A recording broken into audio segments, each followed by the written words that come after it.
Hey everyone, we are live, the Arsenal Fan Circle, Season 3, Episode 9. Disappointing result for us yesterday. Not so much the result for me, maybe the manner of the result, losing 1-0. I just think that we didn't prepare right. I feel we didn't set the team out right. Arteta didn't set the team out right, and we got to talk about that as well. Um, Putting Willian up there instead of Lacazette, something that was not tested before. Do you try that away from home against one of the top two or three best teams in the land? You know, Nope. you want to put your best system out there. But we can preface this with a couple of things as well. The joy of seeing Tottenham should have been, they were 3-0 up, should have been 4-0. It should have been 4-2 at certain times, and to have that last gasp goal from West Ham, absolute scenes there for Arsenal fans. But yeah, want to welcome Tony, want to welcome Gary, and everyone in the chat. So, um, what do we want to talk about? We want to laugh a little bit about our competitors. We can still do that, right, Gary? Yes, yes. It's always happy. We needed a smile after yesterday's result. So yeah, it's always nice to have a smile, and that's Let's go watching with the them. most Yeah, recent one, Tottenham. Were you yeah. watching So that game? yeah, actually, I was watching that, and when they went up 3-0, I was like, oh, come on. What kind of day is this? And then, with 10 minutes left in the game, you're like, all right, well, this one's over. That's fine. They've been playing pretty well.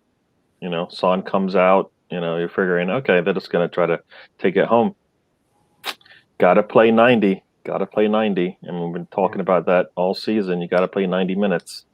At the end of halves, gotta come with the same enthusiasm and effort.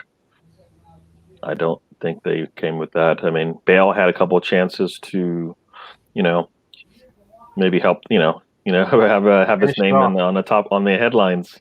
Yeah. Wasn't able to do it. And those came back to haunt them, I guess, in those last 10 minutes. But they no, Yeah. it makes me smile. It makes me smile. Race it will lead. Son is a very, very good player. Kane feeds Son. He scores within the first minute, and then they just pile on. Kane gets another decent goal. They're 3-0 up, and they take the foot off of the gas pedal, Tony, and that's what you get. West Ham are 3-0 down. All you need is maybe one goal back, and they got the goal back in the 82nd minute. This is what makes it even sweeter. Three goals up. They should have been 4 goals up, and then West Ham get that goal back. Tony. It's good to see. I just wondering how the team will respond to Jose now. If they'll totally lose the dressing room and hopefully end up having them do a mutiny like his last two clubs in England have done. And get fired in the next month would be wonderful. Yeah, yeah. Obviously, I'm thinking it's 3-0, and people are trying to predict the correct scores. Gary, I'm thinking it's 3-0. Well, West Ham are probably going to get a goal back, so 3-1 is probably the result it's going to end up in. But they get to 3-1, and then what happens? Very often, we've seen it actually with Arsenal against Sheffield United last week. You have to see out those last few minutes and hold on to the ball, and they were not able to do that. Yeah, I mean, I would say, they got the luck of the poles, right? The posts, right? They got the crossbar and it goes the right way for them. So, and we've seen that happen to us, and we've been lucky enough. Sometimes there's a little bit of luck on your side, but you got to make that luck. And they got unlucky today, and got punished for it.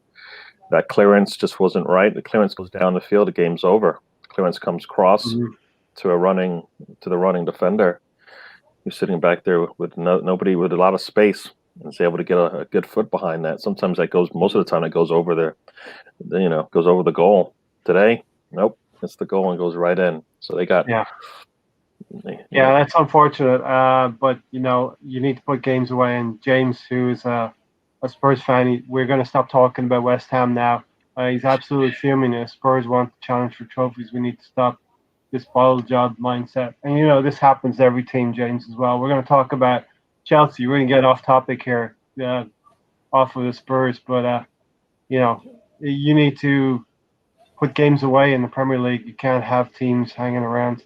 We were great today, but a lapse of concentration in 3-3, and that's kind of thing where you need to put the game away. So yeah, I'll stop talking about it. Dyer gets so much hate, but ask any Spurs fan, he's our best defender. We missed him so much today. And for that second goal really was the killer. The own goal is sort of a little bit of panic in the back four, and they don't give that away, and they see out the game. And Jose Mourinho looked bewildered today as well. So, all right, out of respect to James, we will move on and talk about Chelsea next. And you know why Chelsea have 3 on their shirts, Gary? It's because they always concede 3 goals. I look back on our predictions we were talking about on Thursday, and you actually said, Gary, that Havertz and Werner have enough in them to score goals, and you were absolutely correct. They could do it. Yeah, they could definitely. If they do what they're supposed to do, which is what they did, those goals are happening. Like anything else, all the teams have problems at the back, right? That seems to be the problem. That defense is a problem. They can't hold up.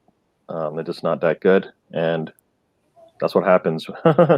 Yeah, I mean, you would want them to continue to be able to score because maybe they have. I just remember looking back on those years when Arsenal could score a lot of goals, and I always thought, you know what, the only way we're going to get a point out of this game is if we get 3 goals.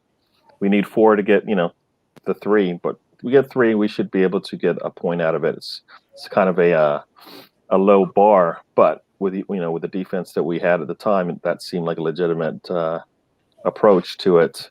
And we saw that Chelsea is at that point too. If you were able to hold them to under 3 goals, you have a chance. Yeah, because eventually they will give it up on the with their defense. Yeah, exactly. Darren, thanks for joining us. Yeah, we've just moved on, so it's fine. Don't apologize at all. We have enough of our rivals slipping to talk about, and Chelsea. Here's the thing, Tony. If you don't look after your defense, if you don't bring in defensive players, you're going to concede goals, and that's what happened to Frank Lampard and Southampton right at the end as well. Yeah, it's something we've learned 4 or 5 seasons. You got to have a right defenders back there. You're going to concede goals, especially late. You can give up goals and end up dropping the points. And Gun the News, I hope you're feeling better. He's not feeling himself today. Couldn't come on with us, but like a trooper, he's in the comment section here as well. So shout out to everyone here as well. Thanks, Mahir.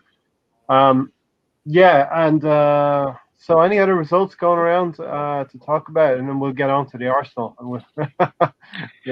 We had our own problems as well this weekend. Yeah, I didn't look at. I don't. I was most interested in the last game. The other 2 games, I believe were they ties, I think. So yeah, 2 earlier games today. A quick word about Chelsea. We already mentioned if you're going to concede goals, you're always likely to, give up results. And Frank Lampard, he's got to be feeling the pressure. This is coming hot on the heels of the West Brom game, and another 3-3 here. 2 3-3 scorelines for Chelsea fans, and that's unheard of in one season, Gary. Yeah, but we'll take it because we need all the help we can because we're not getting the points that we want. So people are losing those points. It's good for us, I guess, if you want to look at the positive side of it. I mean that bodes well for us because I believe we have a defensive scheme that's able to at least keep teams under somewhat some control, and if we're able to continue that, we should be good. And we're going to talk about Gabriel. I mean, with no Partey in the game yesterday, I was particularly looking at him. I watched a little bit of the playback as well. But let's go through the games here. Yeah, Everton 2, Liverpool 2. What we'll do is we'll go through these results, talk about Arsenal, then we'll circle back to the Premier League. So draw for Everton, Liverpool. That is about 15, 20 minutes conversation in of itself, and we'll get into that a little bit later. Chelsea 3-3 with Southampton. Danny Ings, I think Tony said on Thursday Danny Ings wouldn't score against Chelsea. check it. You can check the tape on Thursday, Tony. I definitely said Newcastle. I thought that Man United had scored a fifth goal under Rashford, but I guess that was probably chalked off yesterday. I thought it would be a difficult game for Man United, and it was a difficult game up until the 86th minute, and then they just sort of turned loose and scored 2 or 3 goals. Crystal Palace, Brighton, and Tottenham, West Ham, and then Fulham, Sheffield United. I thought Fulham were unlucky not to get 3 points as well. Mitrovic missing the penalty and missing numerous chances, so Fulham will not have a better chance to get 3 points all season, I believe. Sheffield United are definitely a team that's in trouble right now, Gary. But listen, let's get into. We had our own problems yesterday, and we have to keep perspective, obviously, on this. So let me just put up the caption so we can talk about this. We got to keep perspective here. So let's talk about this. Our game, Arsenal losing 1-0 against Manchester City at the Etihad. And Tony, I'll go to you first. We'll take it in these 3 sections here: perspective, tactics, and preparation. And we'll go with perspective first. We have to keep things in perspective, I think. Manchester City are one of the better teams in the league, and it is our second game in our 5 to play away from home. We had the game at Anfield. If things had gone better for us, if a red card had been given to Mane, if Lacazette had taken the chance, we possibly could have gotten out there with a draw. I believe we possibly could have gotten away with a draw as well yesterday. But that will lead a little bit further into our tactics and preparation. But what was your viewpoint on the perspective of how we should view this, the scoreline now moving forward, Tony? To me, it's a point and disappointing to me. We could be sitting second today. I really don't take any positives out of it. We just didn't go out and do what we should have did. We didn't prepare or have the right tactics, and the players didn't show up with teeth and didn't perform like they should have. Yeah, and the manager picks the team. Gary, the manager picks the team, and the team has to go out and perform to the best of their ability. And Arteta was talking afterwards in terms of he was happy with the performance, happy with what the players had left on the field. But for me, we did the watch along yesterday. I was a little bit lost for words at the end because I didn't see where those 2 things necessarily matched up yesterday. Yeah, I mean, he's, like I said, I think he's shown us what he's going to do, how he's going to set up the formations for the team. We just don't know what players are going to come out from week to week. I kind of feel like if we played with the same 11 that we played either the first game or the Liverpool game, maybe we might have had a better chance. I mean, one of the reasons why I think is we got Lacazette. So perspective, I think he got out of the game what I think he expected to get with those players because he wanted to surprise them, and that's not typically what he's done in the past. And when you switch from, I think when we switch our squad from game to game, I don't know how this perspective. It's hard to see if this perspective that he's taking is actually going to work because we never get to see it back-to-back games. We've yet to see the 11 play back-to-back games yet that we started with. I don't know that how do you tell if it's working? The players get to play one time and the next time they're gone. So it's always a change. There's no fluency there. There's no learning positions or learning players that you're playing alongside if you're switching it too much. And I don't think any of the changes were related to injuries, right? I mean, all the players that played in those first 3 games, I believe, are still healthy, I believe, at this point. So, Ceballos was probably the one person that I think we definitely wanted to change from the first game. But otherwise, I think everybody else is healthy and, should be able to play. Yeah. So, Gary, do you see the perspective of maybe Arteta trying to keep the scoreline down, to not lose 3-0 or 4-2 or 6-3, as we have done in previous years? Yeah, I would have said that if he kept the same team. Yeah. But we didn't. We put William in there, and so when you make that change, and then you put him in the middle, there was your plan, your tactics have changed. So then this perspective doesn't fit the squad that you put out there. If William was going to come in, then we would expect Pepe to sit. So the perspective that I think, if we're going to keep on, if we're going to stay to this perspective, I think it works if if you got people in, not playing out of position based on what your goals are. I mean, think about this. They were missing what some consider the best midfielder in the game, right? Mm-hmm. They were missing Jesus, Aguero, who usually is their starter, wasn't 100%. So you're losing all of that. We lost 1-0. So is that really indicative of what you want? Is that the same as a 3-0 game with all their starters in? Could be. I mean, if you're applying the word perspective to it, yes. yeah. I mean, so we want to improve from game to game. So if we're doing that, we would expect from game 1 to game 2 playing that we would see some improvements there. Yeah. It's hard to tell. So we can take all three of these words in tandem then. Preparation. What do you think? And Gundam News, Mahir is talking about Willian as a striker or false nine.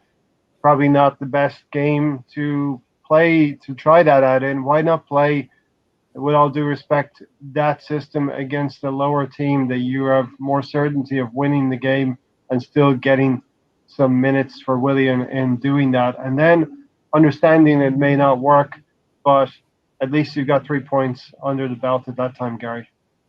Yeah, I mean, that's what we thought when we saw that Sheffield United game, right? We came out with a little bit of a different formation. Good time to use it, right? We're expecting to win that game. Yeah. Even though we seem to struggle a little bit, we're expected to win that game.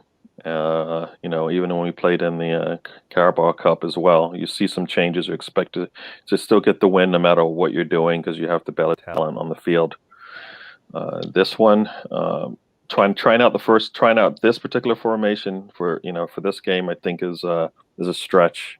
They didn't, the things that you were expecting to get out of them, I don't think they were asked to do that in any of the prior games. So the results are going to be unknown at that point. That's what we saw. So Willian, who didn't really know kind of how he was going to kind of fit into this game, you kind of left, your striker out there, your best scorer out there, basically on, by himself, not being able to get into the game like he usually is. So I think. Go ahead, Gary. No, it's just So I mean, there are, like I said, I guess we'll get to it later on, but there were some good positives out of this game, and hopefully those positives will continue to show up in the squad when we go from game to game. So as the Assemble said, Gary, while he was experimenting, as now being called, he should have tried Pepe behind the attack. And I was talking to Alonso about this. We were talking about looking at the formation. Everybody, I'm sure, was thinking, okay, Aubameyang's going to play through the middle because you have Willian and you have Pepe. I was thinking Willian would take up the left side, the left winger role, and Pepe on the right.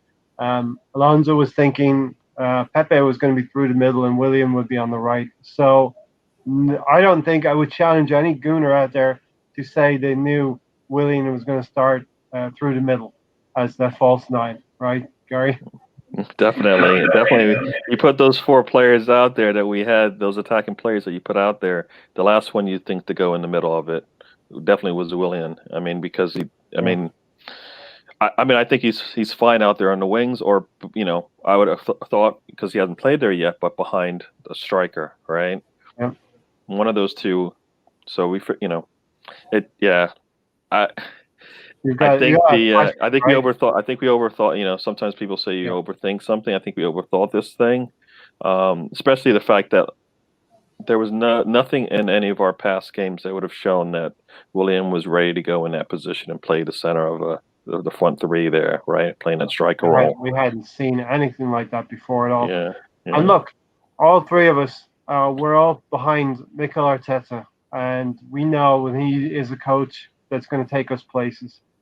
But in the same breath, we can question why he did these or what he was thinking when he was doing these things, Tony. And surely, I think Arteta in the cold light of day will say to himself that Willian playing in the Lacazette role was not a good option yesterday. It makes no sense. Lacazette had 3 goals in 3 games. Then you drop him 2 games in a row, and then you experiment with Willian in the middle. That's hurt Lacazette's confidence in the long run. I don't see the point of experiment when things are working. When it broke, you don't fix it. You don't make those changes right now. Yeah. Even if it's long-term plan. Lacazette, 3 goals in 3 games, in my view, should have been in the team. And we got to talk about Aubameyang in a little while. About he hasn't scored since he got that contract. He's sitting on 1 goal so far this season. And we got to ask, is the team set up for him? But let's get into some comments here a little bit. Darren, Partey has not been with us long. Gradually, he will show us more. I have no issue with him. Yeah, I would have liked. Personally, I would have liked to have seen Partey at least start in the second half. We did the watch along. Things were not going so great after the first half. We all talked about the possibility of seeing Thomas Partey in midfield. December says, didn't Ainsley Maitland-Niles keep Sterling quiet? Yeah, in the last game against City, someone should ask him to explain why Bellerin was on the pitch when Ainsley Maitland-Niles was fit. That is a valid point as well. And, we're going to talk about the goal. And some people said that Bellerin was not at fault for the goal, but he got twisted inside out. I think, was it Foden, Gary, that took the shot? Had to be right. Yeah. And I think if I recall, we kind of gave up the inside, and that's how he was able to get the shot off. We didn't push him outside on that, I believe, if my understanding is correct. I mean, that's who's on that side. We know. I don't necessarily think it was all on Hector as far as the game. That play, he probably could have done a lot better. We did get our hands on the shot. We just didn't get our hands on the rebound as it came off the goalie's hand. I looked at that replay a couple of times to see what happened in there, and one of the things that comes up every time is that on the counter attack, our midfield is nowhere to be seen. Right? They're tracking back, but they're not basically running back. So if you look at that play, I mean, the one thing that just it upset me at the time because I looked at it and I was like, you got Xhaka running back, and at some point he just stops and just watches everything unfold in front of him. Not sure he could have got there, but I felt like if he was sprinting back, he would have been in that middle, right there where he needed to be, and Sterling would have never got to that ball because the ball would have come right to Xhaka, and he maybe heads it out to one of the sides. That it comes back to who we have in goal. That ball should have been cleared out to one of the to the left hand side. That also comes in there. So it's So Gary, you have to ask the question then, as the title of the podcast is Arsenal lacks conviction, way to Manchester City, and all of that comes from the manager. The manager sets the tone. He sets the urgency. And do you think he may be thinking today that he didn't quite get his message across to the players? Because that's certainly my feeling. You go out there and you give them the heart and the desire from your team talk. And he didn't quite surmount the mental block maybe that players have. They're going, oh, here we go. It's the Etihad again, a stadium that we've never really had a really, really great results in the last 5 years. It's been 6-3s, it's been 3-0s, and here we go again. Mentally, we don't think we can do this. Yeah, that's what's going on, and that's some bad coaching, bad management. All right. I mean, everybody talks about the Arsenal, and it's not even that. It's really how you approach the game. If you're coming into games thinking about what happened last year, thinking about what where you've been, that's not going to work. We're supposed to be changing, right, for the better here. So yeah, we may have lost 3-0 the last time we played them at their place. But no. At some point we have to change that. We have to change the way that ship's going and make it for us. We do have a plan. We know it works. We've seen it work multiple times. I mean, one of the stats I saw is that Arteta has played almost 20% of his games against Liverpool and Man City, right? And we've only lost to them twice now, 3 times, right? So. Yeah. Or actually, I think it's only twice, right? The plan that he has works, and I saw one of the chat messages here from the assembled, talking about thinking, and the one thing that I said is I think he overthought this one. I think he has a plan. I think he overthought this one. Tried to be a little smart on this one, and his smartness basically, didn't give us the opportunities we wanted. I mean, I think it's hard. It would be nice to have seen what happens if we had our regular 11 out there that right in the positions that they've played all along. I mean, it goes back to Laka scored 3 goals in a row. He's played 3 games, 3 goals. Yeah, why is he sitting? He's doing his job. Why is he sitting? Exactly. Has he had more opportunities to score? Yes, but I'll take a goal a game if he's gonna. I mean, who wouldn't play every game? Yeah. Why? What's wrong with that momentum? What's wrong with that trend? Right? You're playing your starting 11. You're giving them a rest in the middle of the week. If there's no reason to rest them on the weekend, let them play. Yeah. Right. And there's no reason not to, because if there's a problem with Lacazette, he's not on the substitutes bench. If there's a problem with the next person, Eddie Nketiah, who is playing very, very well for England under 21s, right? If there's a problem for him, then he's on the field as well. So that kind of beggars belief is a little bit as well. But Tony, I was going to go to you next about Arteta and setting up the team, but I kind of forgot what I was going to ask. So, just take the train and keep going with this, Like I said, big ask, right? Like I said, I don't know why he was trying to experiment there. I think he wants to get to the back 4, but like I said, it's broke. Don't try to fix it. And here's the question that just came to me now, Tony. Do you think that he was basically setting the team out to not lose, to maybe get a draw here? It seemed like that was the way we played, especially the second half. It seemed like we were trying to play for the draw and forgot we were a goal behind to begin with. We just weren't showing any ambition or taking any chances trying to get a win. Just seemed like the whole game we're just going for a draw, and that's what we're going to be happy with. And instead, we got a loss and never showed up, and it always seemed like we tried.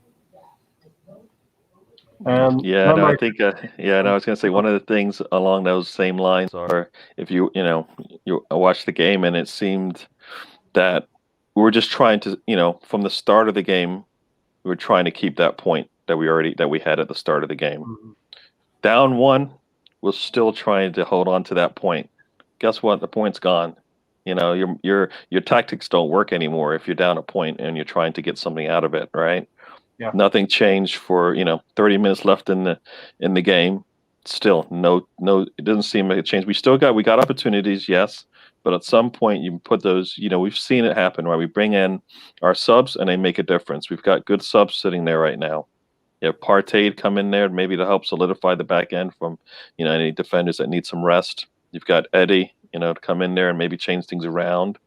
You got Laka come in, maybe get come in also. He's our top scorer right now, top goal scorer. We have opportunities to change the game late if things aren't working out, and those players all know the scheme, right? They all can come in there, and you're not going to lose a beat, right? It's a like for like switch when you do those types of change. You don't the tactics and the perspective and all of that never changes, because those players have done this so far. They know what we're trying to do. We're going to play some solid defense up the middle. We're going to push it out on the ends and counter. So I felt like we were trying to hold on to a point that we didn't have. We needed. I would have rather us lose 2-0 if we went after that game, right? Just I mean, opening yourself up with 10, with like 30 minutes to go in that game, is fine. I think that's what you're bringing people in for, but I don't think we would have opened it up that much because the scheme, the tactics still would have stayed the same. We just would have had different people in there, maybe rested, who are maybe having a better game than the ones that had started. So Yeah, Lombard Camp says here, and thanks for joining us, everyone here in the chats. Slap a like if you're here. If you breathe oxygen, like Maher says. Any fan who says we are closing the gap on City because we only lost 1-0 is delusional. And that's, I would have liked to have gone to City and try to go toe to toe with them. And, if we lose 3-2, it's the same as a 1-0 defeat for me. If you lose 3-2, actually get a few more goals in there as well. And Gary has set some lofty goal standards for Arsenal as well this season. But Tony, I actually remembered a few minutes ago what I was going to ask you. Tanner, who was due to was going to join us today but couldn't unfortunately join us, I said the other team gets to play as well. Look at their record coming to us. They only had 4 points from 3 games, 1 win, 1 draw, and 1 loss. So, as Tanner says, they get to play too, Tony. Yeah, to me, we're playing too fearful, especially when we were ahead of them in the table. We're playing what they've been in the past instead of what they are now. We're playing fearful and just trying to get a draw instead of going for the throat, trying to get a win. I didn't see any advantage of us having the extra midfielder. We should have kept our back three. I didn't see any benefits of it at all. We didn't have any more possession in the middle. We weren't penetrating anymore in the middle. Just the whole tactic seemed to backfire on us. So, just talk us through that first goal, then, Gary. yeah, so what I saw is they basically our defense, basically allows the pressure to come to it, right? That's what we were doing on that play. If I recall the way it came out, and they basically were able to just drive through the middle of the field, push it out to the right, and at that point you can see Gabriel look over, and he's got no support on the left side. The middle fielder on that point hasn't got back yet. Nobody from the midfield is back on his side. He looks at Sterling, and he knows, what, do I protect the goal because the ball's coming strong on the right hand side, or do I do what I'm supposed to do is just protect the goal because the goalie's coming out. So Leno comes out, does what he usually does. He stemmies the goal shot.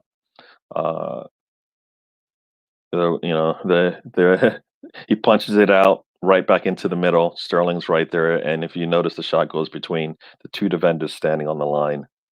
I mean, they probably don't even see the ball because there seems to be somebody right in front of Sterling, and the ball just comes out and it's in the back of the goal. Like I said, at that point, if you're able to pan out, you don't see the midfielders coming back, not sprinting back. I don't know if I feel like they're always jogging, but it could just be the view. But they're jogging back, and they've got a good view of what happens in front of them.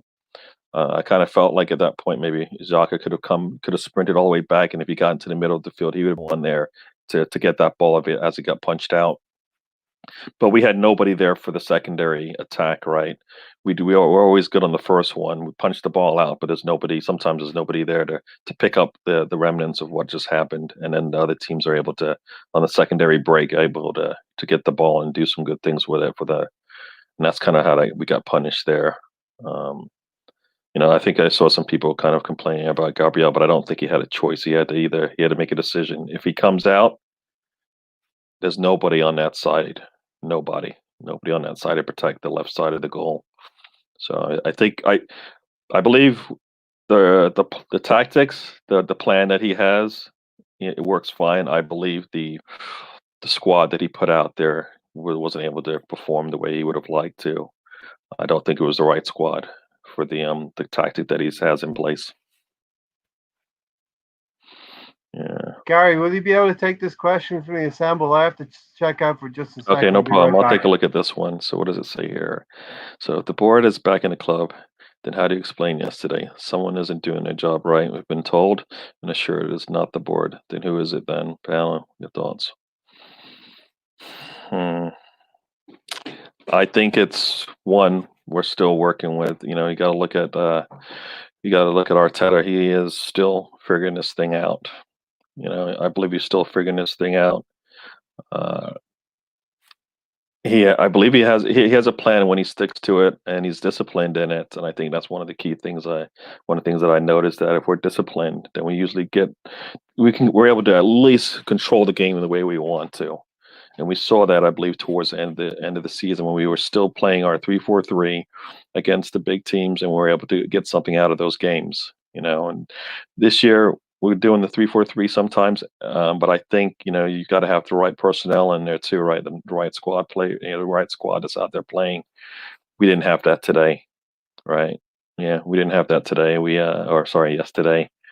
I think Willian isn't similar to Locke in the sense that he's going to hold up the ball.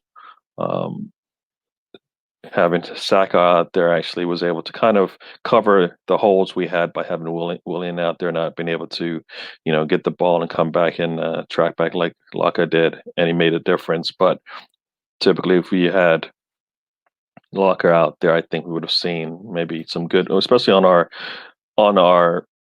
possession of the ball. Maybe things would have been a little bit better there. I would have liked to have seen that. I was happy to see Saka out there. I think he deserves a spot, and he's getting it. I mean, I hope Laga right at this point. Even though I would like an improvement there, I kind of feel like he's doing exactly what's needed, and we're able to, he's missed some shots, but he's also making them right. So if he's making them, we'll take that any day. I would have liked to have seen that as well. Everybody. I think, like I said, I think we have a good enough team right now to at least compete with the plan that we have in hand, which is, we're going to sit back and absorb, and we're going to counterattack. That I believe that works for us right now. I don't like it sometimes, especially against the teams that we should beat. But I feel like that one we can do that one pretty well, and that formation works for us. And if that's what we have to do until we can get some better talent, improve in certain positions or bring in players that allow us to expand, then we do that. Looking forward to that day. It's not here today, so the 3-4-3 I think is here to stay for a little while. I believe because we can play it well, and there's probably no reason to change it at this point in the season. We knew the first 10 games were going to be tough for us, right? We knew that coming in. We played two of the top, the last two teams to win the league. We haven't, I think we had chances in both games to score. We weren't able to do that. We put some goals in, things could be different. And then we've seen either before or after they played us, those same teams have been, shown that they're human like the rest of the other teams, right? They're not the best, the best of the best, and going to go undefeated for the season. They do have some gaps that need to be filled. We weren't able to take advantage of those. We should be able to going forward. But, I think it's a matter of discipline there. Discipline in your tactic, discipline in your, the team that you put out there. And we weren't able to do that. And that's probably my main thing as to why, I think we're struggling right now, it seems. I think the board is done. I think they have a plan and they're sticking to it, and that's why it looks like the board. Some say the board's not backing us, but I think they've given. They did. Seems like they did step up when they needed to. And we got Partey, which we believe is going to be a good thing for us. So I'd like to see that one work. I thought he I would have liked to have seen him play. I understand why he didn't. But I mean, they brought Aguero in. He hadn't played for 4 months. And he played for 60 minutes yesterday and helped them. So Partey could have got more than the 10 minutes that he played. Maybe is that Arteta being safe? I mean, I would have liked to have seen Partey maybe get 20, 30 minutes yesterday, and then be ready to go for maybe 60 minutes in the next game that we play. Yeah. Gary, I'm sorry for leaving you all alone. You're the new No host problem. here tonight. I think I was able to ramble on and and add to it. So, yeah, this is a So what's happening is I have an autistic son and he's having a bit of a meltdown right now. So if you hear any screaming in the background, it's because of him. no problem. No So problem. that took me away for. We know we're all doing this from home, so we're going to have these weird interruptions. So, so people, will understand. Hopefully, I mean, I see Sam's point about going to the back four. Yesterday wasn't the time to attempt it, of course, right? I think we need to build ourselves into that type of game style.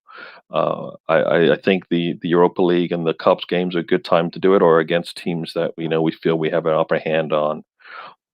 This set of games that we have in the Premier League coming up, I don't know if it's a good time to make that change. I feel like what we still have Leicester City. I think we still have Villa, and we still have Man United. Games that we should be able to compete in those games and be able to get something out of them. But to change our formation, I think might be a little too soon. I'm being overly cautious there, but I feel like if the 3-4-3 is going to work, then nothing should change it right now. There's no reason to change it right now. We definitely I definitely see us going to the four at the back because we know we can get a better attack with it. But I kind of feel like we're right in the heart of these run of games where we need to be able to be consistent and be able to play and the players understand where they're going to be and not trying to figure it out on the field against some opponents that either that we're going to struggle against or teams that are at our level that we should be able to compete with and actually get something out of it. Definitely, Gary. Thanks for taking the load in the last 10 minutes there, talking away. Good stuff. Yeah, these are the set of games that we hopefully should have kept three at the back. And I think a huge opportunity missed from Lombard Camp. I think it was probably the wrong time as well, Gary, to revert to back four and roll into that with Rob Holding going out injured, our only right-sided defender, and David Luiz having to step in. Yeah, I think that is a coincidence, right? We're playing Man City. Luiz isn't slated to start. Somehow he ends up in the game and gets and is slated to play most of the game. I think that's a little bit of bad luck, right? Seems to happen. We're playing Man City. All of a sudden, one of our defenders goes down. Last game, and that I don't know. Maybe luckily we don't play them for a while, so we don't have to worry about that. But it seemed coincidental that once again Luiz gets to come in. I don't actually think he didn't have anywhere close to the bad game that he had against them after the shutdown, right? But I would have liked to have seen Holden in there. I thought that would have given us a little bit better performance from that back line, especially on that side of the field. And then finally, the elephant in the room, Gary, is the Partey question. 82 minutes he comes in with only 10 minutes to affect the game, and we're literally just giving him minutes at that point.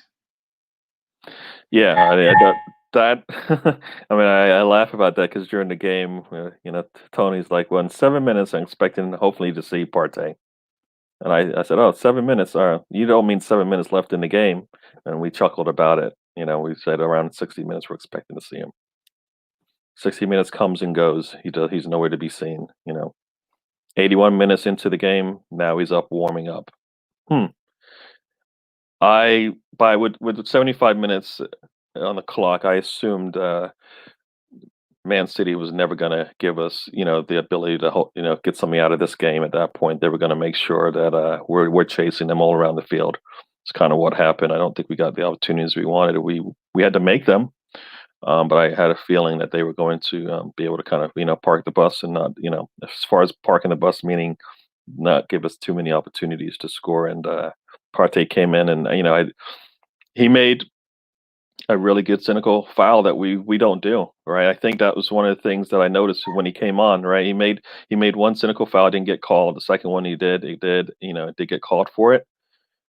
That's what you do, right? That's what we lack. We lack that mentality, that football savvy to go out there and take advantage. Make sure that the other team doesn't get the benefit of the doubt when they're on the attack. I mean, I looked. Yeah, Yeah, Gary. when I went through the game, I noticed multiple times cynical fouls that basically stopped any of our counterattacks. They would hold Yeah, us, grab our arm, anything to stop, because they knew what we had to, and that was, I think it was Laka and Pepe were both, the arms were held. They knew that if they allowed them to get a full run at their defense, that they were going to be in trouble. And they stopped that well before it got across the line, the midline.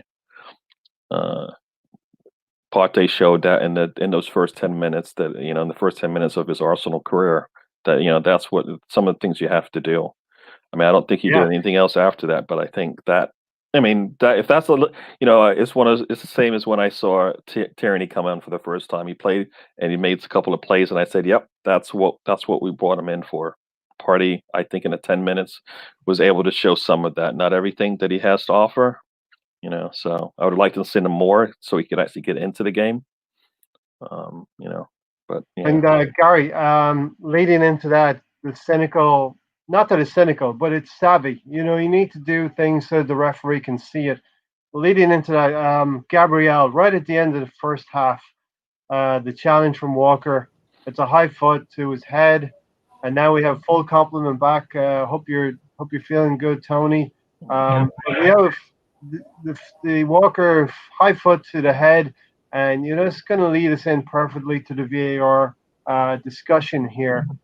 The referee is all too happy to call time there and make it not be an issue and walk off the field there, Gary. Yeah, that. I mean, is it just us? I mean, it's not just us, of course, because we saw it when multiple teams are experiencing the same thing. VAR is there to correct the game for some particular points, but not for others. All right. Are you offsides on a scoring opportunity? We're gonna look at this thing from every angle, down to the millimeter, and make sure it's right. A penalty, and that could be called inside the box. Nah, we won't look at that. It's okay. There's no need to look at that. If you're gonna make the game correct, make it correct on both sides, right? I mean, can't be only one way. It's usually only on the onside that they look at it, right? They look at the offside to make sure that it's correct. And everything else. Did you know, Gary? There's a unique set of different angles that they're looking at in the VAR office. I always thought there's only one angle that you could look at it for. I mean, it's this one line across the screen. It's not. Crazy. You can't have. You can't. You should. And you can't make this shit up. Yeah, you can. Well, think about it. I thought of VAR is to correct mistakes, not to make the game perfect. There's no way they can do that. They know that. It's human decisions. If it's pretty clear that someone's offsides, right, you can actually see a person is a full body length, their back arm is well off, is behind the defender, then yeah, they're offsides. They just didn't get called. You correct that. When it gets down to the millimeters, nah, that's a waste of our technology at that point, because you're not going to make the game perfect. There's no way to do that. So I think they need to give up on that kind of approach, and that's what they're trying to do. And it's hurting the game. Every goal that goes in, the first thing the players do is stop. They can barely enjoy themselves anymore when they make a goal, because they don't know if it's going to come back. I mean, the Liverpool game, they make what could have been the game, the game-winning goal, and they're happy. Everybody is cheering, and minutes later, no. For something that you can, and my understanding is you got to be offsides with a part of the body that can score, and it looks like his elbow, which you can't score with, unless something's changed, right? I don't think you can score with your elbow these days. Right? I think it's your shirt, right? The last ruling I heard, and maybe Sam can correct me on this, is that if you're level, you're onside. Yeah, well, well, level has to be. I'm not trying to ask you to solve the whole ills of the game here, Gary. But it is getting ridiculous. And like Sam said, right? The VAR is being run by the same. I believe it's the same officials crew. that are playing on the field, right? So why would they want to make a call that tomorrow that referee may be calling their game? I do agree that it should be independent, and one of the things that the NFL has done, is they do the reviews back in New York. Those guys aren't even at the game, right? These referees, I think, are sitting in the stands watching this, and luckily there's no crowd there. But when there's a crowd there, they want to make sure they can get out of the building without getting attacked, right? Or being threatened, right? This one is, in NFL, it's back in New York, run, it's quiet. They can take a look at everything. They can hold it up. Works pretty well, I believe. To some degree, it's always going to be kinks because, it is human decisions being made, but there's the concept of it, being somebody sitting right there watching this game. I think it changes perspective. Tony, they can do it in rugby. They can do it correctly in rugby. They can do it correctly in American football. Quite well. I mean, sometimes you're going to get weird decisions, but not to the extent that you get with the Premier League. And they can do it really well in hockey. And, all of these sports can deal with these situations that Gary's talking about. Why can't the FA get it correct? Because they use the same officials for VAR that they use on the pitch. Yeah. And doesn't work like it's supposed to. To Gary's point, Partey has been coached under Diego Simeone. He knows when to show the referee he's been fouled. He knows when to foul in a non-offensive area of the field to minimize danger to his team. Gabriel maybe needs to know to maybe go to the ground and give the referee a decision. And look, if I'm going to be a purist, I don't want to see any player doing this. I don't want to see Leicester players, but we've seen Leicester players do it at Manchester City. The minute there's a hand going on their arm, it's not stopping them from getting a shot off, but they're hitting the floor. Jamie Vardy and the other player that dropped down, they got 3 penalties at the Etihad. Who's to say we don't get a penalty if Gabriel makes the referee? I'm going to say more like makes the referee know that there's an infringement to be called upon. It's something the referee catching or the VAR officials should be catching. You shouldn't have to flop and hit the ground. It's obvious a high boot. It should have been a penalty. And we used to frown on this, Gary, in years gone by. That foreign players coming into the English game. That's how it was phrased.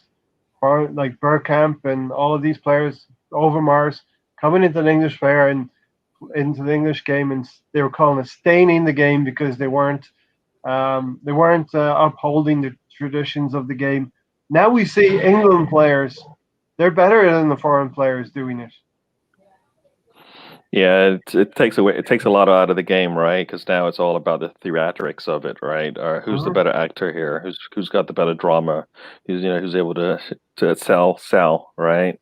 And I've always felt like the Arsenal players never sold any of these types of things. They never went to the ground just because somebody stuck their leg out and maybe got in the way, or they kept themselves from falling over and lose the ball or lose the momentum of the attack.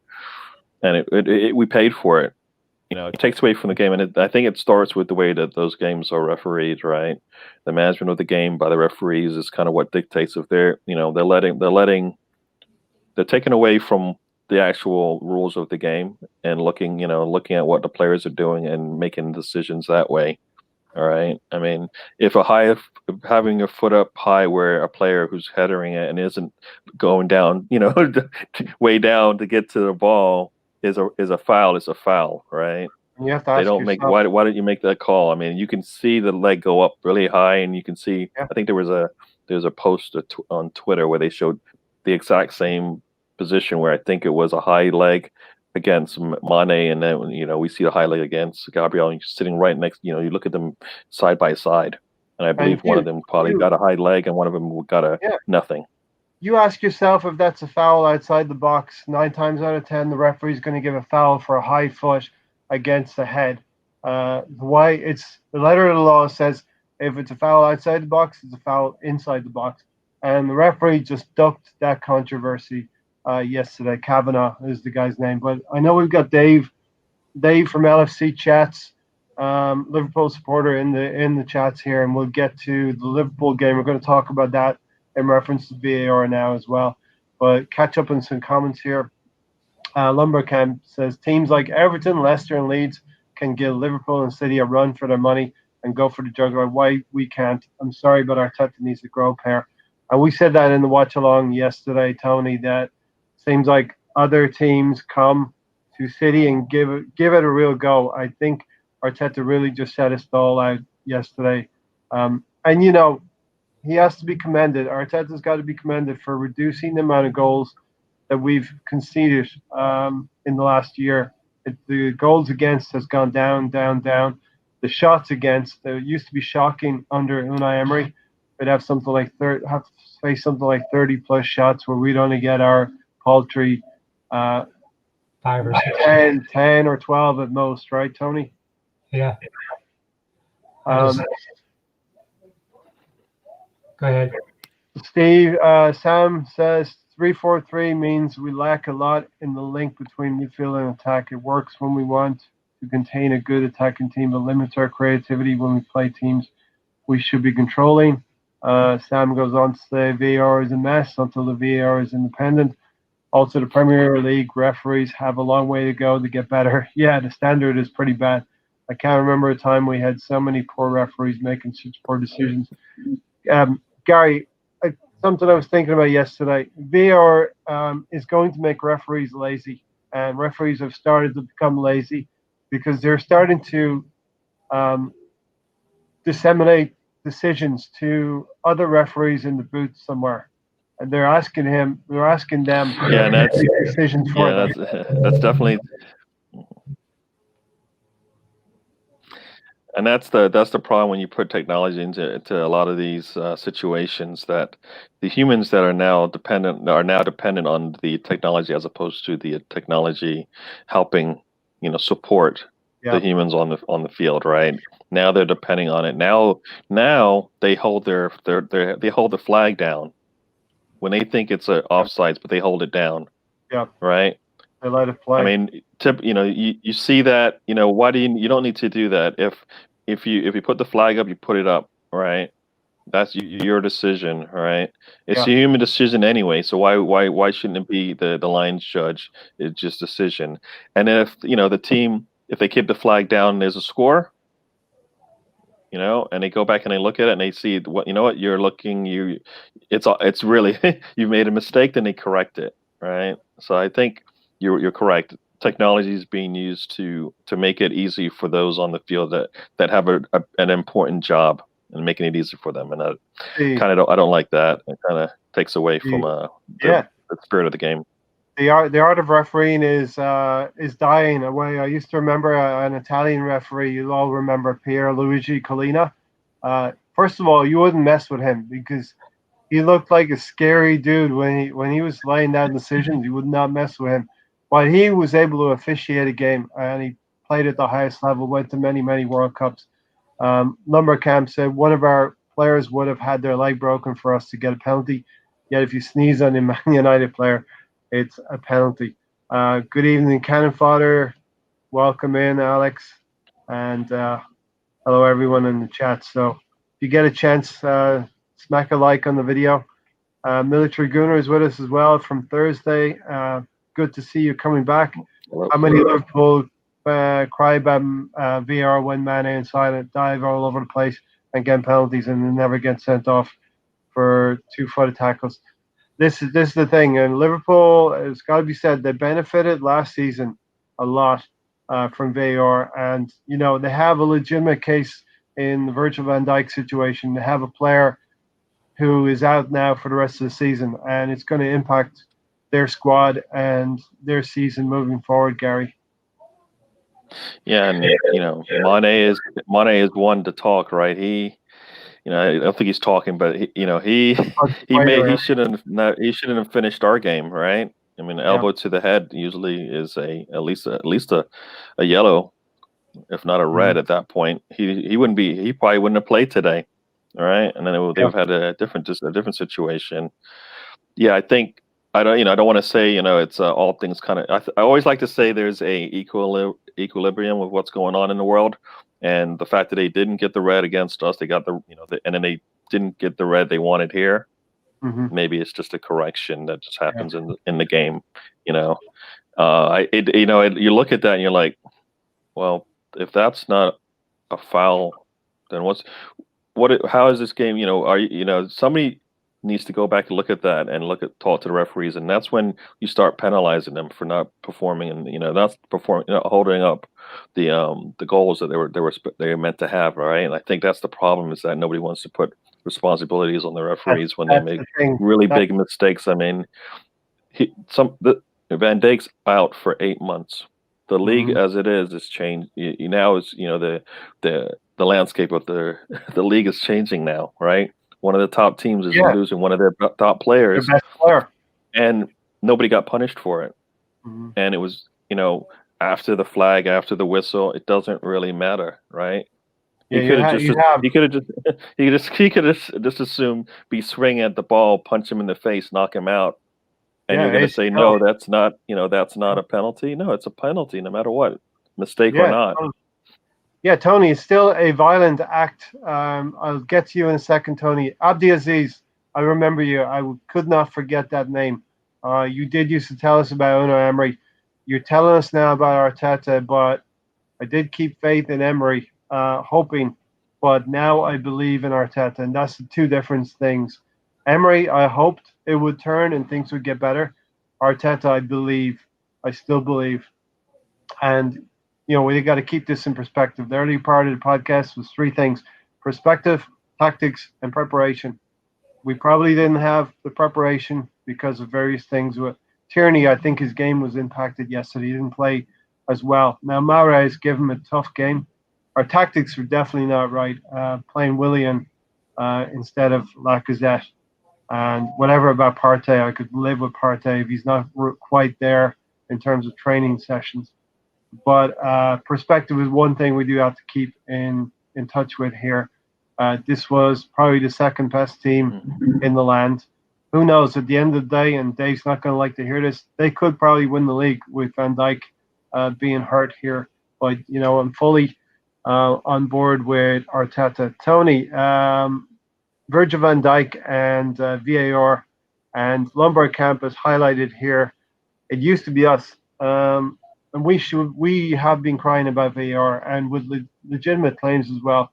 We get injured players. We've had injured players whose careers have been destroyed. Abu Dhabi and Aaron Ramsey. Although Ramsey did come back strong, he was out of the game for a couple of years. So, and not that VAR was in place at that time, but if VAR is replacing the rules, then the rules have not been kind to Arsenal as well as Virgil van Dijk yesterday. Yeah, we definitely go those type of challenges, two-footed, automatic red cards should be caught. Now, even with VAR, I don't know how they're not being caught. I don't know how that wasn't a penalty yesterday. Makes no sense. To me, at this point, you got to scrap VAR and start over again with a more independent board instead of being so affiliated with an RS. Yeah. Alex, I think. Yeah, I was going to say something before we get to that. We're going to get to Aubameyang's form. Don't worry, Gary. We're going to stay on. VAR here. I'm just telling Alex to hang in there. We're going to get to Aubameyang. I wasn't skipping forward. There's two things with VAR, Gary. I know. Keep your point there. And then two things with VAR. It is losing the enjoyment of the game when we score goals and goals are scored against us. We're losing that enjoyment. But secondly, there's injuries happening and people's health is at risk due to VAR. Yeah, and that should be a warning that we're not doing something right. I mean, that's almost like when Arteta came down with COVID, right? They basically shut down the league at that point because they realized, wait a second, we've got a problem here. And we need to probably look at this a little bit better because things aren't working right. And, maybe they do the same thing with VAR. I know they don't want to make mid-season changes and stuff like that, but it definitely needs to be looked at. And, and that it's only going to work if the referees themselves are improving as well, right? We think the state of the referees is not where it needs to be. They're not being as professional as far as the way that they manage the game. So it's got to start at the top, and it's got to start with the referees as well as whether VAR is a liable support system to the games, right? I think I remember, I think it's during the World Cup they have that technology, that the goal line technology, right, tells whether the ball crosses. It is that is there's no define, there's no like, well, if I look at it from this angle or if I look at it from that angle, it's going to be a goal. Yeah, that technology has been very, very good, right? Yeah. But it's very unfortunate that somebody, again, it's human error with Virgil van Dijk. That one person somewhere, it's still subjective, right, Gary? It's only one person looking at this. And I don't know if retrospectively anything's going to happen to Jordan Pickford. I don't, I mean, we've seen sometimes things happen, right? To go back and look at it. Your players are going to be injured if after an offside they can get hurt on a play that wasn't necessary at that point in time. I mean, that can't be good for the sport, however you look at it. So something definitely needs to be. I know Liverpool, I think, has sent out an inquiry into that to see what's happening. But the league as a whole needs to look at that and figure out if that's the kind of league that they want, right? Where things like that can happen and your best players can get knocked out. And it's not necessarily the best players, but any players shouldn't get hurt, like that. If that, like you said, that happens in the middle of the field, there's a red card. Yeah. Because it's the goalie, maybe not. And I don't think, it doesn't really matter. The goalie makes a play like that, comes out and takes somebody out on an attack, that's red. Yeah, and we've seen it already this morning, Gary, with Lewis Dunk on Gary Cahill in that game where he goes airborne to try and get a ball and comes down on Gary Cahill's shin. So dangerous. If they can make that call, why couldn't they make the other one, right? I mean, it was worse. That one was worse. It wasn't like it was in the middle of a set of 5 or 6 players. That one was just 2 players out there. There's nothing not to see. I mean, you've got at least 2 referees looking towards that, that play. That's where the ball, and nothing. So yeah, it's something that needs to be looked at. Something that needs to be changed for the better. Tony, so Military Gunner has pointed out something that's very, very pertinent. Arsenal has the second best defense in the league. We've conceded 6 goals. I think only Aston Villa are better than us in that respect. They've only conceded 2. And they're playing right now against Leicester. So I'm wondering what the result is, but I'll check in on that soon. Legitimate to say we should not be overreacting. And, we are not overreacting here. Again, perspective has to come into play. We lost a second game, but it is away from home again against one of the top 2 teams. We've only lost against the top 2 teams in the league so far, Tony.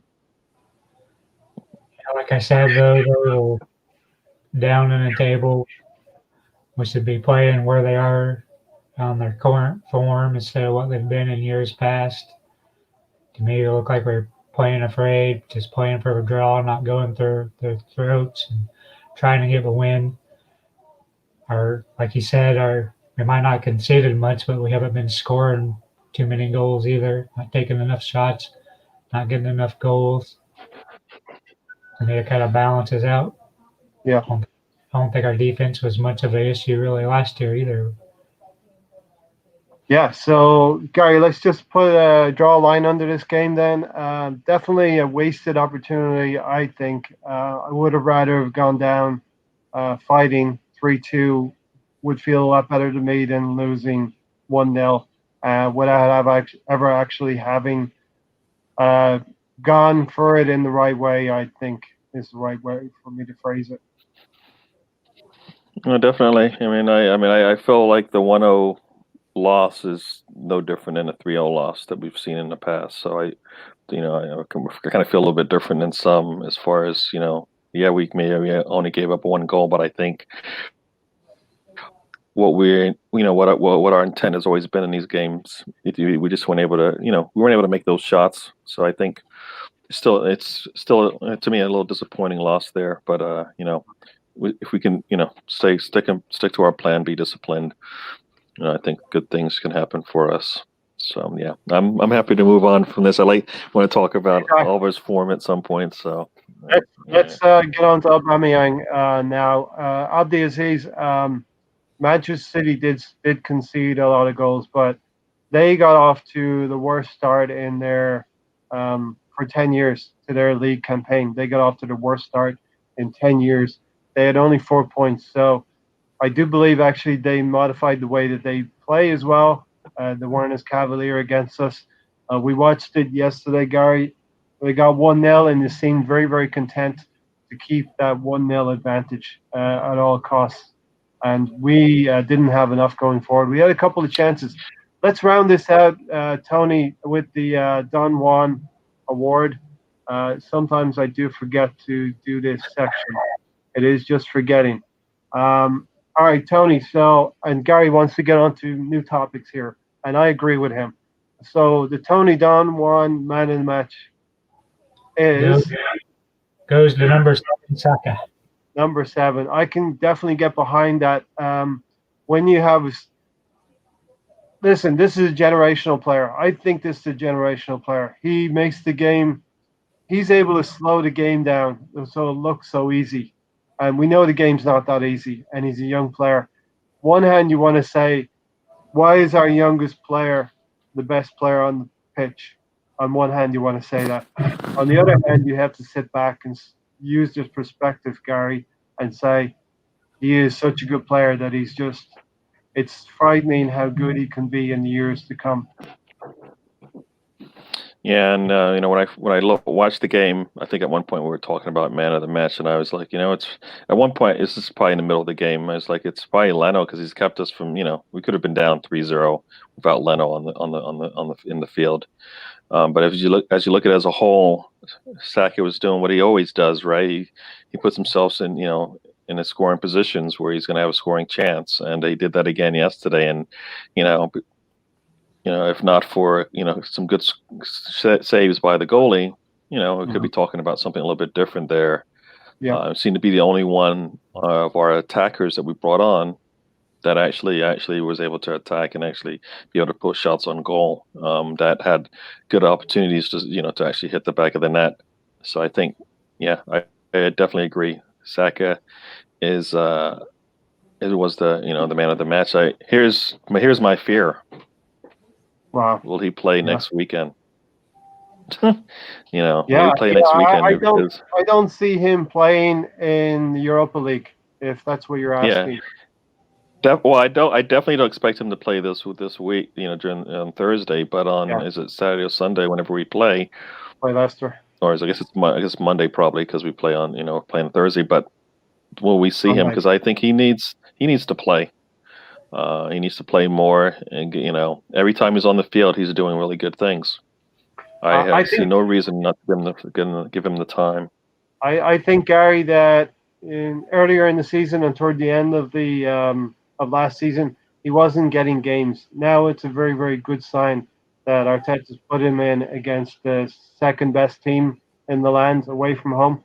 So I think that's a great, great sign. And I think Leicester is going to be next Sunday, and it will probably be. I don't know what we're going to do. We'll figure out what we're going to do. We may do a watch along or something for that, because unfortunately, some fans are going to be charged to watch that in England, and they may want to have a channel like us to bring them the information of what's happening play by play. But we'll see what happens. Yeah, I think Saka is definitely making strides forward. Let's get on to the next topic then.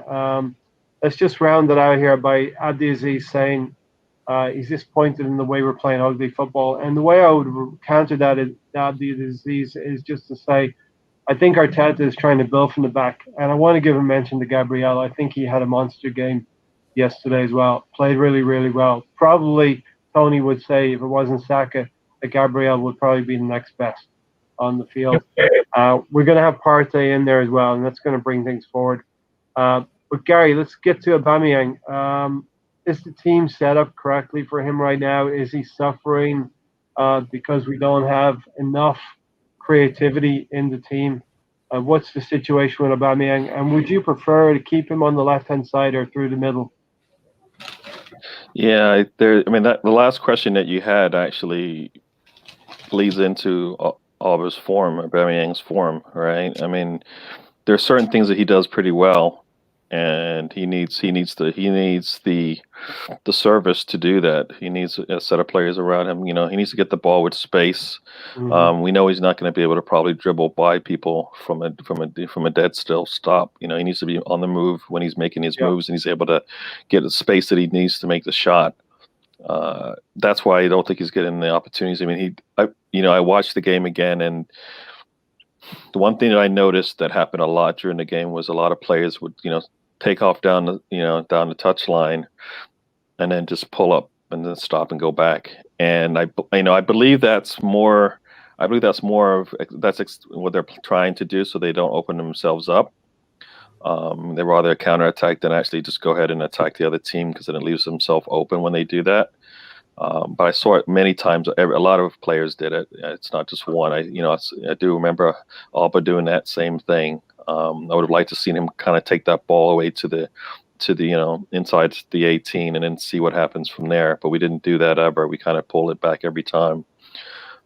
He needs, I kind of was looking around, reading some stuff, listening to some people talk, and one thing that I think Aubameyang's just not being utilized the right way. All right. I mean, I think we've seen that. I mean, Willian yesterday wasn't being used the right way for his skill set that he has. Aubameyang, he disappears. He disappears in games. He didn't have a shot on goal yesterday. Yeah. And usually they always say he shows up in the big games, but I think when we play to our tactics and we have the right squad out there, that's what you get. He gets the ball in positions to score.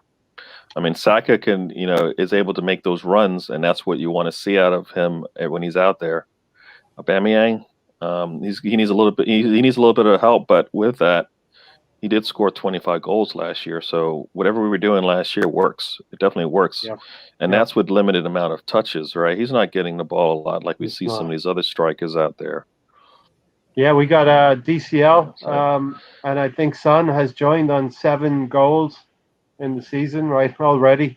Tony Aubameyang's on 1 goal, Lacazette's on 3, and if I'm Arteta, I'm playing the player he's most familiar with beside him in Lacazette in a tough away game. I think we're kind of everybody's history. Never scored against top 6 hardly. It's like 1 goal every 400 minutes or something versus, but top 6 now, he just does not score against him. That's why I kind of wonder about his paycheck and giving him that much, because do you want him scoring goals against Fulham, or do you want him scoring against Liverpool, Tottenham, Man United? And he came to life in that cup run. He was hungry enough to go and win that trophy, and he pretty much won the trophy single-handedly against City 2 goals and against Chelsea 2 goals. Sam is saying he would like to see him through the middle. I'm not convinced about that yet. I think that's where Aubameyang wants to play, but I think he's actually more effective down on the left wing. Now there's a question mark as to whether he's going to be able to have the legs through his contract to keep running up and down, such that Arteta demands from his wingers. But Tony, where do you see Aubameyang being more effective, on the left or through the middle? I think for on the left, on the stats, he's worse on the left on goals. It's just a slight dip in goals. I think his best place is out on the left. I think he's a left winger or left-sided striker. I don't think he's a center forward at all. And Sam, when we get you back on Thursday on the panel, maybe we can have a small, lively discussion. We did say a few podcasts ago that we could have this discussion about Aubameyang left or through the center, and I think the panel may be split a little bit on that one, so that will be an interesting little filler for Thursday, because I'm hoping, Gary, that Thursday will be cut and dry for us. Go ahead.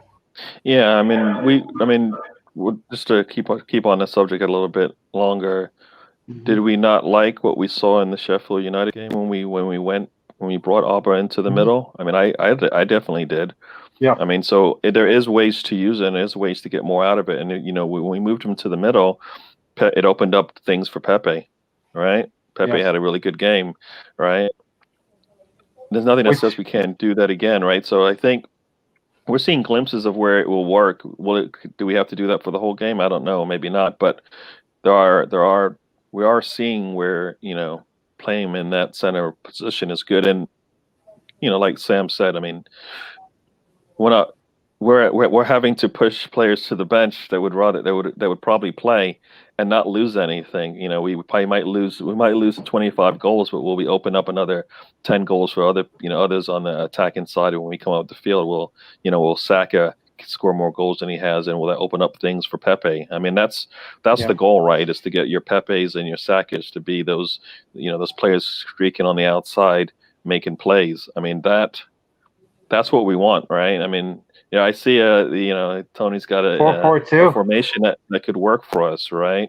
But the other formation, Gary, that you pointed to, Gary, the other formation was Sheffield United, where Willian was playing behind Aubameyang, who was up front. Willian was in that creative pocket behind Aubameyang. You had Saka on the left and Pepe on the right, and that worked quite well. Yeah, so I mean that's one way. And like you said, the way those that are playing out on the wings are required to do a lot more. We don't think Aubameyang can do that for the rest of his 3 years here. I mean, he does it. He's done it. He did it last year really well. But it's eventually you're gonna have to. You've got some really good wingers out there that need to either show up or sit down. Right? Pepe needs to go out there and earn his spot. Saka, I believe, has earned it, and it's sat more than Pepe has in the last number of games. Saka definitely needs to be up there, and he shouldn't be sitting. He shouldn't be sitting at all. Laka hasn't shown any reason why he should, but there are reasons why if we're going to improve, he may have to sit, right? Because we definitely have the players that are pushing Aubameyang out to the left, and so it's kind of one of those things where you're kind of weakening yourself because you can, but then you're never able to improve, right? And be able to take these games to the teams that you should and put them away early, early and often, right? I still remember last season a Burnley game where Martinelli was shuffled out on the right in order to be able to shoehorn, I think, Lacazette through the middle again when we were having those problems. But great comment here from the assembled, and this is possibly hopeful for future here. Gabriel Saka, Martinelli, who's going to come in, Tierney, Pepe, Partey, and Aubameyang, Ainsley, Maitland-Niles, all very, very good players. And I think you called out 8 players there. Should be around for the next 5 years. Let's build from here, Yeah, and that goes to your consistency with your formations and your squad from game to game. I mean, outside of Martinelli, all those other players are healthy and ready to play. Let's chalk this one. Go. Yeah, if that's your core 7, then that's not a bad one, right? No, not at all. Let's chalk this one down to experience for Arteta. He's got to look back at this and realize if you're going to go toe-to-toe with a major rival, and I had started to view City as somewhere near our level that we're aspiring to. Now, it turns out they may be just a notch ahead of us at this point in time, but my hope was we could step up to them. But hopefully Arteta can see this and see the substitutions he made, Gary, and move on from there. Well, I mean, just to add another point to that is, why were Leeds able to, compete and why they look so good and, during this season is those players, I believe, played together, and they play together for a while. So regularly, so their formation, their tactics, and everything that the manager wants, they all know it. They're all playing it. They bring somebody new in, they already know it, and that's what we want to have, right? We want to know from game to game what our formation is and what our tactics are going to be, and we'll see that with new players coming in. But you got to have your starting 11, right? When you have your starting 11, those players are going to give you the best that they got. We don't know who those 11 are. because we don't get to see them play consistently. So it kind of hurts us a little bit, whereas other teams are able to just play, bring their 11 out, the starting 11 that everybody knows, and let them go, right? Yeah. And we're not able to do that. Of course, Aubameyang won't be here for 5 years. Willian will be though. Sam, Willian's going to be with us till he's 37 years old, maybe. Yeah. You know what? I'm sorry. I'm going to be rude here. Shut your mouth. There's no way. No way. It was tongue in cheek, Gary. It was tongue in cheek. Yeah, he's gonna go through the same pain that he had with the guy with the O at the beginning of his name. And I think how that's gonna. That's how he's gonna end. Let's address that quickly because I maybe wanted to go there. A lot of fans talking about Ozil. Should we bring him in for the creativity? At least have him on the bench. I think we're wasting a spot. Persisting if we persist with Ozil, we're wasting a spot on the squad list. Yeah. He doesn't play yesterday. We're going to know pretty soon. 2 days. In 2 days from now, we're going to learn if he's in the Premier League list or not. So that will no doubt consume 35 minutes of Thursday night's podcast. He won't be on. Well, it all depends on what the decision is. We might enjoy talking about it, but I think with this, if it goes one way or the other, if it goes the wrong way, we could have a 5-hour discussion about it. If it goes one way, I guess maybe 35 is probably either way. Enough. Either way, it's going to create a ripple, Gary. You know that it's the big O. I always say these types of decisions should be easy, and this one's an easy decision to make. There's no reason that to give us more pain. And see what Sam's saying there. I mean, these teams have a plan; they know how to work it, and it works to their benefit. If the 3-4-3 is what we're going to do and what we have the personnel for, then we go with that, and we know how we're going to score, how we're going to defend with it. We know the games are going to slow down for us on the offensive side, but we know we have control. I'd rather us have control of the game than to let the other teams dictate what's going on.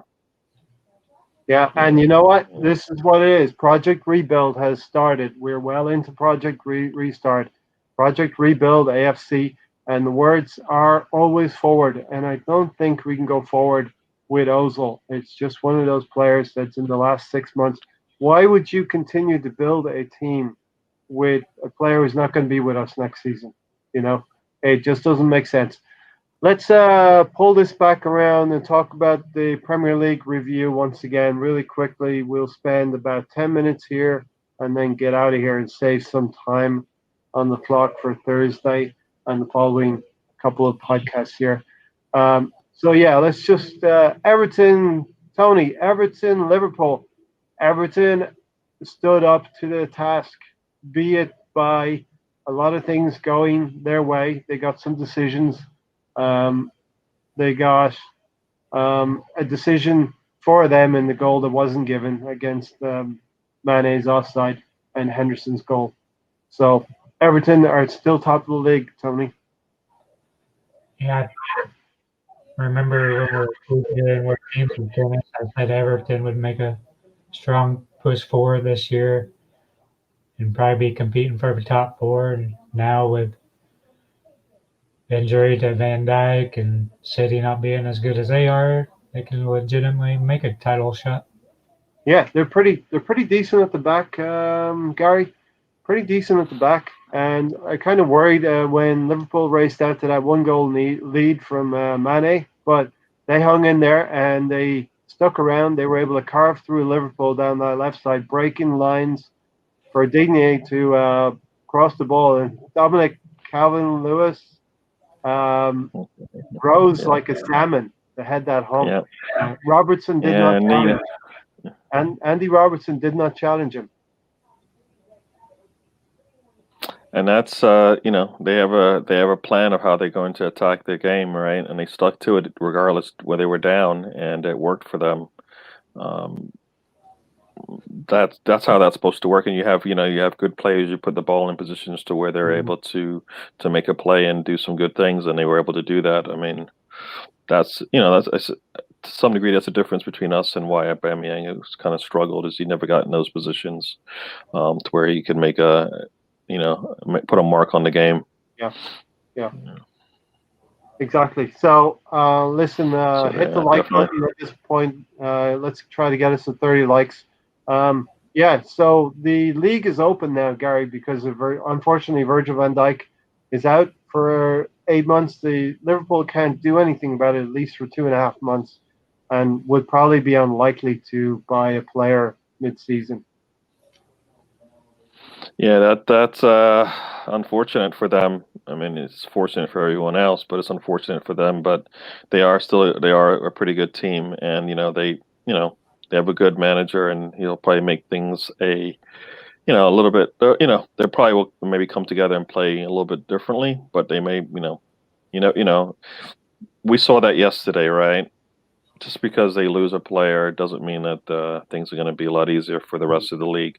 They might be a little bit different, challenging, and if you're able to, they might not win as many games as they did last year, right? So we always said that this go around is probably not going to, take the same amount of Yeah, points to the win. gap, So, the gap so is going to even close, if they, so this right? maybe they lose some points from that, and maybe they still are able to do what we want. I mean, everybody feels like they have a means to attack, but I think they still got Mane and Salah there that will pose a threat. Yeah. So Yeah, Tony. yeah. Ancelotti is a decent coach, and Frank Lampard is not. You know, Man. Frank like you do? Discuss. You know, they call him Fat Frank. They call him Big Fat Frank. Yeah, 3-3, 3-3 Chelsea. they got him organized and firing on all cylinders. I thought they'd come up this year. They're a little bit higher up than I thought they'd be right now, but it's not that big of a surprise he hasn't playing that well. Yeah, at a time when Everton went and got Ancelotti, and we went and got Arteta. We are not. I'm not regretting anything, but it's just going to be interesting to keep an eye on the requisite results between the two teams, Everton and Arsenal, and see where it lands. But yeah, Frank lost another 2 points yesterday. Man City got the win that they needed against Arsenal. We go again. Where we were talking about possibly being involved in a title bid. Hopefully that's still the case because, Gary, what it's all about is being consistent. I'm not talking title bid, I'm talking top four, but be consistent, right?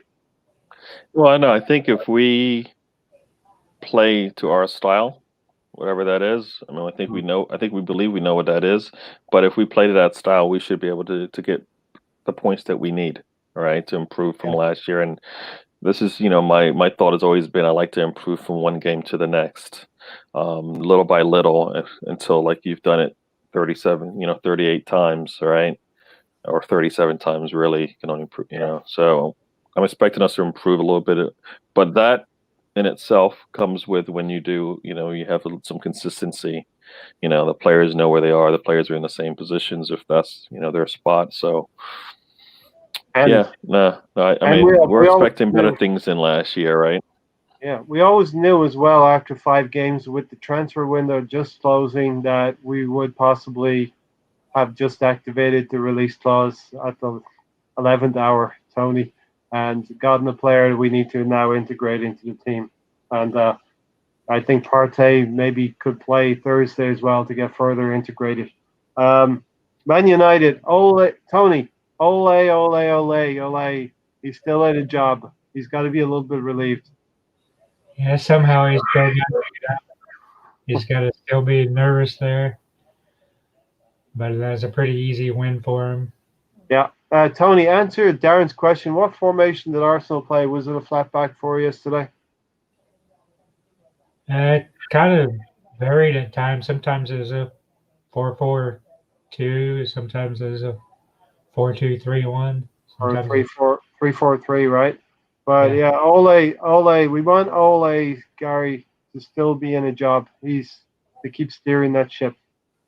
Yeah, I mean, the score line doesn't, show you how that game went, right? I No, mean, no. it was, yeah, it's a little deceptive to look at that score and think that they went out and took that game. I mean, a lot of those goals were scored late. Um, when they finally got, I think, the second goal. Then the next two came pretty quickly after that. So I think, yes, we don't want anything to change, especially, and with what we're seeing, we don't want anything to change, right? We know that some of our biggest rivals, they don't have a defense like, what I believe we do as far as scheme wise. So we want to we want that, everybody to stay the same if they can, and us to improve, but that's never the case. But we just gotta improve. We have room to improve. Gary, I'm going to give you two games and take I'd like out to see anything. that. I'm going to give you two results here and take out anything you want out of these two results. Sheffield United 1, Fulham 1, and Crystal Palace 1, Brighton 1. Kind of nothing games, but any talking points really? Not really, apart from Lewis Dunk maybe with VAR correctly sending him off. No, I mean, that was an easy one. I mean, I think he was going out regardless of VAR. The Brighton game, the one thing that I did note when I saw the game was, why isn't Lamptey on our team, right? I know there was talk about him being a player that we could probably pick up. He's on the right side, he plays, I believe, the wing back position and stuff like that. That he was like a really good player, really tough player, and that's what we need. Every time I see him play, he does some really good things. He's able to put a lot of pressure on the other team. Looks like a really good player to me. So yeah. I mean, and only enough. So that's the only thing I got of those two games. Yeah, no, not a whole lot. Chris Wilder's got to be worried a little bit. He's got Ryan Brewster. He's come in from the Liverpool player who's coming in. He's going to help them because that player missed numerous chances. McDonald, I think, is what his name was. Numerous chances. I got to think Ryan Brewster's going to be able to get some goals for Sheffield United and help them. Funny enough, we're going to round out this podcast the way we started, with kind of laughing at Tottenham and Mourinho and Harry Kane and Gareth Bale and Son. I think Son is probably their best player. He's probably wasted on that team. Question for both of you first before we laugh at them. Tony, would you take Son at Arsenal? If we got a Sol Campbell, if you had the opportunity to go get Son, would you take him in Arsenal? I would take that player. I won't. You won't, just because of the rivalry, right? I think we got enough creative scoring players as it is. I don't think we're. He is pretty good. He is a pretty good goal scorer. Gary, what's your take on that? Would you take Son if you had the opportunity for Arsenal? He's not to admit to it. He's thinking about it. No, I mean, what I was going to say with that is, why is he scoring all these goals? Because he's pretty good. Somebody behind him. Yeah. Well, he's got somebody behind him that's creating those opportunities, right? Yeah. We ask why is Laka not scoring? All right, why is he not scoring? Sorry, we're asking why is Aubameyang not scoring? Because he doesn't have that creative. This guy's looking pretty good. He doesn't have that. Laka's told you. Sorry. Yeah, no, but why is Aubameyang not scoring? Right, he doesn't have that. He doesn't have the service, right? Son is getting that service. Don't want to say who's giving him the service, but he's getting to shine. Yeah. I mean, that's pretty nice to have sitting Harry Kane there behind your striker, right? Is somebody who's going to give him the ball. We don't have to. Son will be in the same situation as. Yeah, well, I'm not going to say the name. I'm not going to say the name, but Son would be, if he came to Arsenal, would be in the same situation as Aubameyang. No service. So then, so I got a little delay on my side here, I think, but Son wouldn't have the service he needs to shine like he does right now, and that's what we need, right? We need that player behind the striker that's going to give them be able to create. We don't have that. We're missing that, and that's until we get that. Yeah. Gary, someone is taking your bandwidth. See if it catches up here. Somebody's using up your bandwidth. But yeah,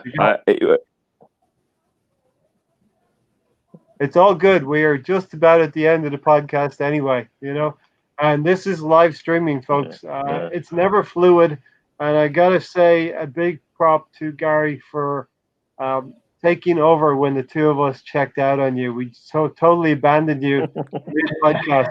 But Tony had a good No reason. problem. No problem. Tony had a good reason. Yeah, I had a good reason. I'm going to I'm check usually back. not a good talker, but I did really, I think I did okay there. So it worked out pretty you, well. Gary, you got to say that live. Props to you. Thanks for doing that, Tony. No problem. Tony, I think you had that formation for Darren that you wanted to play. Is it a 4-4-2? That's a question Darren had. 4-2-2-2. Okay, yeah, 4-2-2-2, but could easily go 4-4-2, right? Yeah, Wenger played a 4-4-1-1 because Bergkamp played back behind. Really wasn't. Yeah, and I remember Stan talking about that as well. And the guys are talking about that player who left us, sold.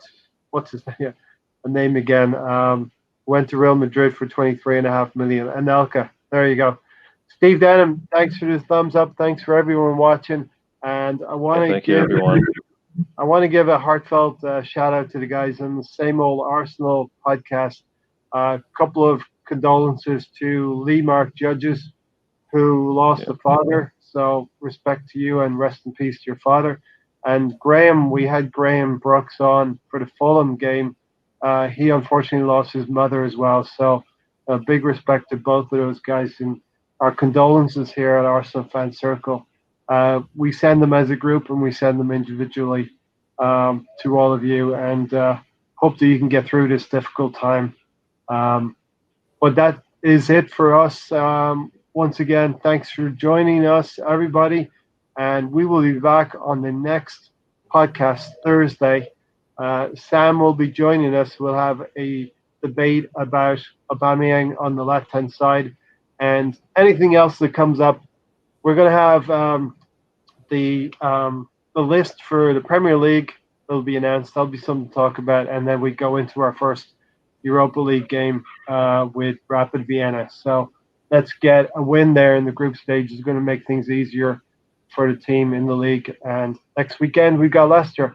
It's going to be pretty much a kind of we want to win that game fixture against Leicester. So thanks everybody, and do join us on Thursday. And we are out of here. Until next time, come on you Gooners, up the Arsenal. And good news, Chelsea and Liverpool and Tottenham got points this weekend. See, someone else can drop